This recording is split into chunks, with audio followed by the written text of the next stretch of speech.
फ्लावर वाले कर्टन्स आजकल बहुत ही ज़्यादा पसंद किए जा रहे हैं और बहुत खूबसूरत लगते हैं। गिफ्टिंग आइटम में आजकल क्रोशेट बुकेट का बहुत ज़्यादा ट्रेंड है, तो एक फ्लावर की हेल्प से आप काफ़ी सारे आइटम बना सकते हैं, जैसे कि मिनी बुकेट्स हो गए, इस तरह के शो पीस आप बना सकते हैं, हैंगिंग वगैरह आप यूज़ कर सकते हैं।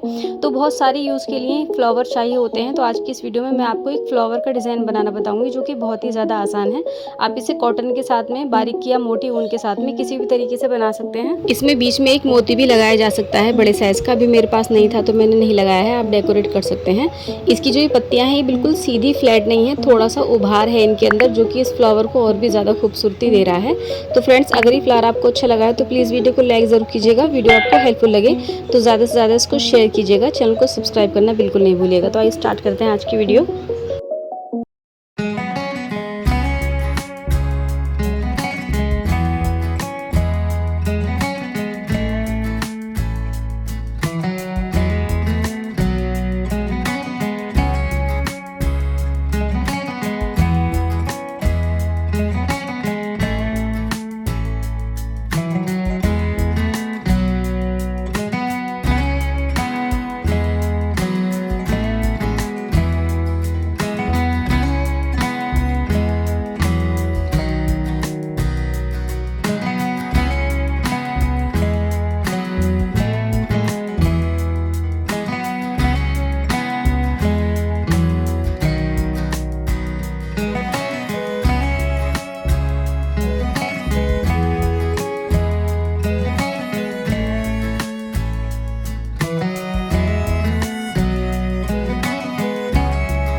थी मेरी आज की वीडियो। उम्मीद करती हूँ वीडियो आपके लिए हेल्पफुल रही होगी। फ्रेंड्स, जाने से पहले रिक्वेस्ट करूँगी एक बार चैनल पर विजिट करें, आपको इंशाल्लाह मेरा सारा काम काफ़ी ज़्यादा पसंद आएगा। आपको मेरा काम अच्छा लगे तो अपने फ्रेंड्स के साथ में ज़्यादा से ज़्यादा वीडियोज़ को शेयर करें। चैनल को अभी तक सब्सक्राइब नहीं किया है तो प्लीज़ सब्सक्राइब करें, साथ में आने वाले घंटे के निशान पर ऑल नोटिफिकेशन ज़रूर क्लिक करें।